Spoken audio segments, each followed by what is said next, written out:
Você cria ou já criou insetos? Eu sei que isso pode soar bastante estranho porque a maior parte de nós quer eliminar, matar e não criar os insetos. Só que a criação de insetos tem uma elevada importância por vários motivos, incluindo a pesquisa científica. No vídeo de hoje eu vou falar sobre um novo método de criação de uma praga super importante da agricultura brasileira, a lagarta do cartucho do milho. E se você cria ou já criou ou tem interesse em criar essa espécie, fica até o final porque eu vou lançar um desafio.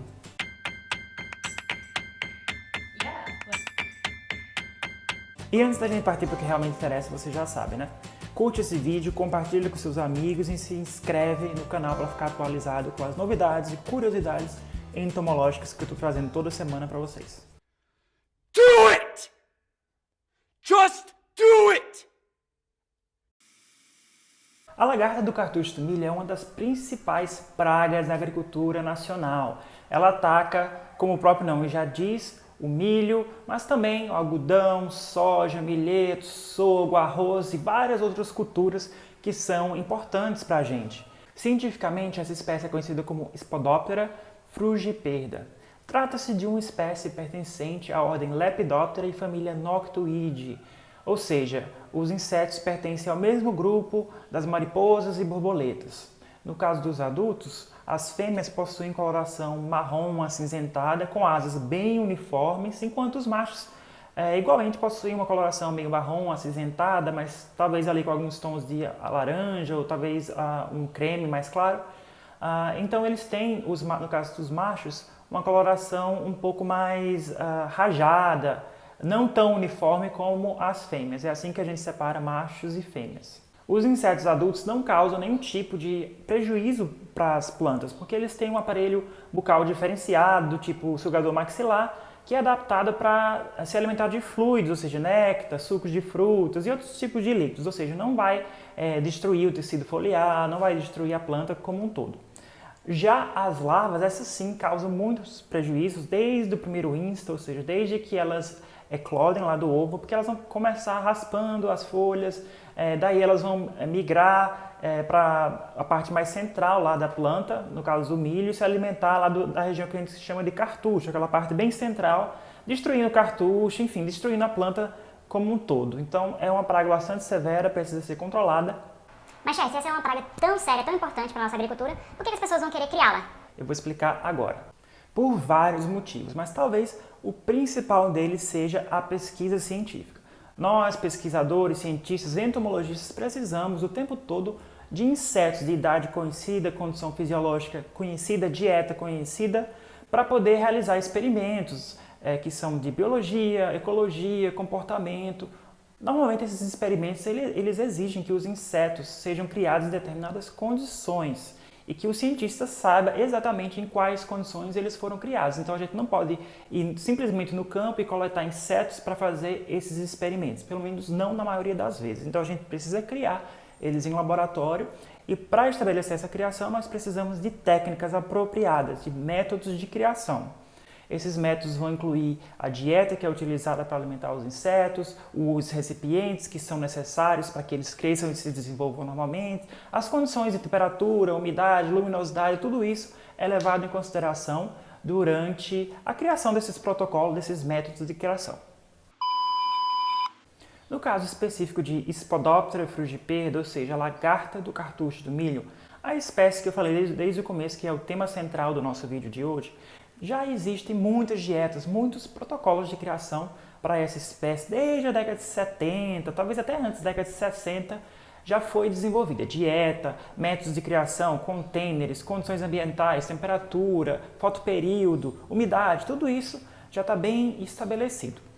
Eu vou contar para vocês rapidamente como geralmente se cria essa lagarta em condições de laboratório. O primeiro passo é o preparo da dieta artificial, que geralmente é composta de feijão. Eu vou colocar aqui embaixo na descrição do vídeo uma referência bibliográfica que descreve o preparo dessa dieta em detalhes.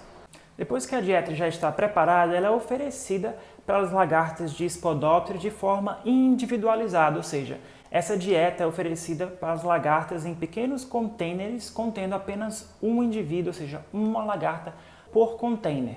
Isso geralmente é feito porque muitos cientistas alegam que essa espécie ela é canibal. ela tem esse comportamento canibalístico, ou seja, se a gente colocar mais de um indivíduo por container, colocar 2, 3 ou até mais, somente um vai sobreviver porque uma lagarta vai acabar se alimentando da outra. Então é como se não adiantasse colocar mais, e seria uma perda de recursos, já que no final das contas só uma delas vai sobreviver. Então esse é o motivo pelo qual geralmente os pesquisadores e cientistas só criam uma lagarta por container. Então veja bem, é a partir desse comportamento canibalístico que emerge um dos maiores gargalos da criação de Spodoptera frugiperda em condições de laboratório. Isso porque criar essa lagarta de forma individualizada, ou seja, colocar uma por uma aquelas lagartas ali em containers individualizados, exige bastante tempo, bastante mão de obra e isso encarece bastante o sistema de criação. No cenário ideal, portanto, nós poderíamos criar várias lagartas, dezenas, talvez até centenas de lagartas no único container, sem essa necessidade de individualizá-las, colocá-las uma por uma em containers individuais. Bom, eu trabalhei muitos anos com Spodoptera frugiperda, ou seja, com a lagarta do cartucho do milho. Durante os 2 anos de mestrado, 4 anos de doutorado, eu tive que criar essa espécie para poder realizar os meus experimentos de biologia, de comportamento, de controle biológico com essa importante praga das culturas brasileiras. Então, obviamente, eu precisava de muitos insetos toda semana por vários anos seguidos. E eu fazia, para conseguir esses insetos, exatamente aquele protocolo que eu citei para vocês, de preparar a dieta artificial e criar as lagartas de forma individualizada, ou seja, uma por uma naqueles containers, que geralmente eram copinhos de café de 50 ml, desses copinhos descartáveis de café que as pessoas geralmente usam aí. É preciso frisar que desde o início, quando me falaram que era preciso criar essa lagarta em sistema individualizados, eu sempre fiquei com a pulga atrás da orelha, né? Será que realmente é preciso fazer isso? Será que não existe uma forma mais fácil? Mas naquela época eu era um estudante de mestrado, né? E já tinha muita gente criando essa espécie há vários e vários anos de forma individualizada.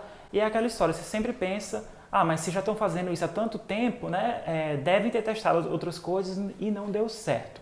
E também, quando eu ia para a literatura e buscava na literatura, a literatura sempre dizia, essa espécie precisa ser criada de forma individualizada porque ela tem um comportamento canibal, então não se pode criá-la de forma grupal, ou seja, contendo 2 ou mais lagartas por container.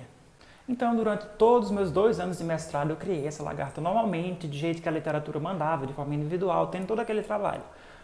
Durante os meus primeiros anos de doutorado também eu fiz a mesma coisa, até que chegou uma época que eu falei, não, peraí, eu já estou com essa dúvida há tanto tempo, por que é que eu não vou fazer um teste? Né? Por que é que eu não faço um teste para realmente confirmar se essa população que eu tenho aqui precisa ser criada de forma individualizada? Porque pode acontecer que a população lá do sul do Brasil ou lá dos Estados Unidos, essas sim, elas têm um comportamento extremamente canibal, e precisa ser criada de forma individualizada. Mas será que não pode existir uma diferença genética ou até uma diferença do método de criação que pode fazer com que as minhas lagartas elas possam se desenvolver de forma grupal?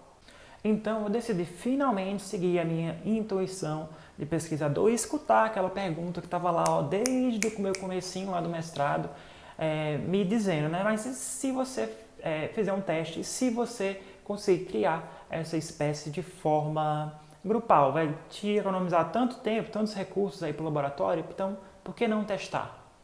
Eu decidi então finalmente fazer esse teste, já estava lá no meio do meu doutorado, ou seja, já estava criando essa lagarta há 4 anos de forma individualizada, então eu decidi fazer esse teste, coloquei aí 40 lagartas por container, comprei esses containers que geralmente é utilizado para armazenar frios, né? Queijo, presunto, enfim, esses frios que a gente compra na padaria, geralmente as pessoas armazenam nesses potinhos aí retangulares que vocês estão vendo na figura, e eu resolvi comprar alguns deles aí para fazer o teste. Dentro desses containers eu coloquei bastante dieta, aquela mesma dieta que era utilizada, né? Que eu já descrevi para vocês, que era utilizada para criar as lagartas de forma individual, então eu coloquei essa dieta nesse grande container, e em cada um dos containers eu coloquei 40 lagartas de Spodoptera frugiperda de segundo insta. Ou seja, elas já estavam um pouquinho grandinhas. E eu escolhi o segundo Insta porque o primeiro Insta elas são muito pequenininhas, muito frágeis e fica difícil você pegar elas com o pincel sem danificar quando elas estão nessa fase, né? Nesse primeiro estágio aí, nesse primeiro Insta. Então eu escolhi lagartas de segundo Insta para colocar, coloquei 40 lagartas por container, fechei o container lá bonitinho com a tampa que já vem junto com o container. E o legal desses containers que eu usei é que você poderia colocar um em cima do outro e eles se encaixavam. Então ocupava ainda menos espaço. Depois de alguns dias criando as lagartas nesse sistema, eu fui lá e contei o número de pupas. E observei que o número de pupas foi bastante alto. Das 40 lagartas que eu coloquei, 36 numa média se transformaram em pupa. Ou seja, é um valor bastante alto, significa que 90% dos insetos que foram colocados nesse sistema de criação sobreviveram e chegaram para a próxima fase, que é a fase de pupa.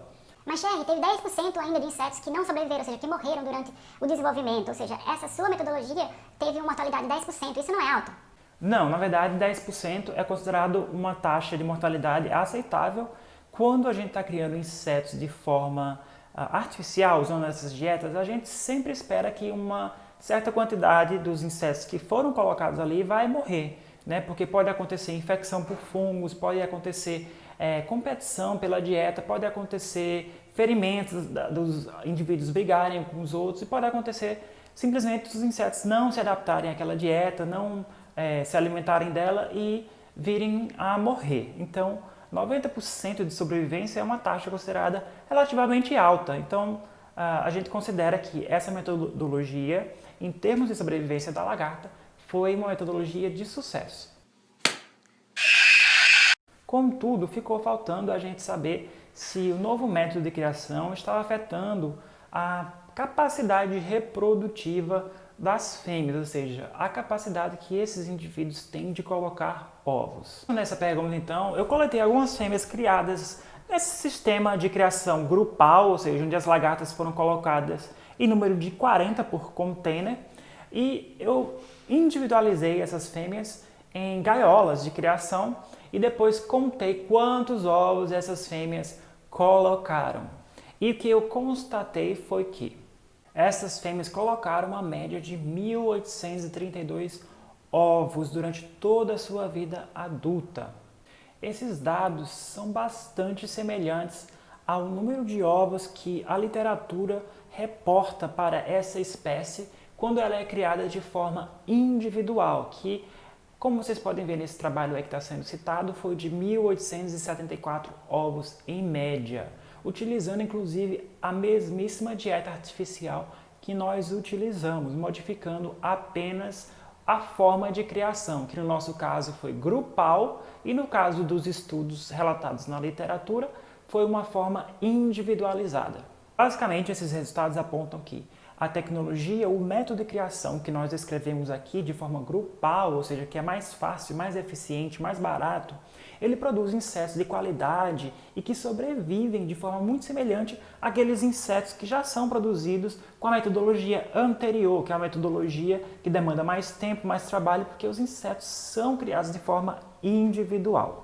Então vamos supor que você vai precisar criar agora Spodoptera frugiperda, ou seja, a lagarta do cartucho, e você tem duas opções. Você tem essa opção que eu estou descrevendo para você agora, onde você cria ela de forma mais fácil, de forma grupal, e do outro lado você tem uma criação que é um pouco mais trabalhosa e que exige mais material, inclusive material descartável, porque os insetos vão ser criados de forma individual. Então, dentre essas duas opções, qual delas você escolheria? A partir desse estudo, eu nunca mais criei Spodoptera frugiperda de forma individualizada, porque simplesmente me economiza muito mais tempo e muito mais material criando esses insetos de forma grupal, como eu descrevi nesse trabalho. Hey, that's pretty good. Esse estudo mostra que aquele comportamento de canibalismo que é bastante descrito na literatura, mostrando que as lagartas de Spodoptera não aceitam uma a outra e acaba uma comendo a outra, ele é relativo, ele pode mudar com as condições de criação, com a dieta, pode mudar com a população, né? Ou seja, a genética da população que está sendo criada. Então, se você cria Spodoptera frugiperda, se você é um pesquisador, um estudante que precisa desses insetos, eu recomendo que você, antes de optar pela criação individualizada, que é mais trabalhosa, mais cara, ocupa mais espaço, você teste esse método que eu descrevi nesse trabalho, onde a criação ela é feita de forma grupal, porque pode ser que para você esse método também funcione, ou seja, você vai estar economizando tempo, espaço, material, então vai trazer benefícios para a sua criação. Portanto, eu recomendo que antes de iniciar a sua criação do Spodoptera frugipeda, verifique se realmente há necessidade de você criar ela de forma mais trabalhosa, ou seja, de forma individual, em detrimento dessa outra forma que eu estou citando aqui, que é a forma grupal, menos trabalhosa, mais barata, mais eficiente. A gente já está caminhando para o final do vídeo, mas antes eu quero desafiar você que já cria Spodoptera frugipeda ou que pretende criar essa espécie, a lagarta do cartucho do milho. Eu desafio você a utilizar essa metodologia que eu descrevi, que está descrita nesse trabalho. Eu vou colocar aqui a referência, né, para você seguir o protocolo que nós desenvolvemos e testar ele no seu laboratório. Não precisa testar em grande escala. Testa aí uns 2, 3, 4 containers e verifica se funciona para você, porque já pensou se essa metodologia funciona para você, o tanto de tempo que você vai economizar, material, espaço. Então pode ser bom para você e é bom também porque ao fazer isso, você pode compartilhar a sua experiência, colocar aqui nos comentários ou até enviar para mim, né, via direct message no Instagram, por e-mail, enfim. Eu estou aí sempre nas redes sociais, manda para mim o resultado que você obteve e eu vou compartilhar isso com as outras pessoas. A gente vai estar crescendo junto. É uma forma da gente saber, né, de fazer uma testagem aí em massa, para saber se essa metodologia realmente funciona ou se funciona somente para determinadas populações dessa espécie de praga.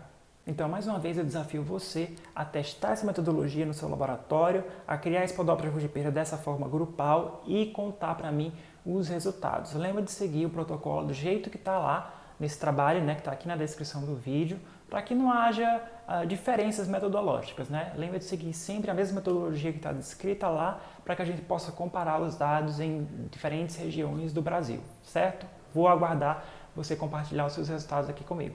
Até mais!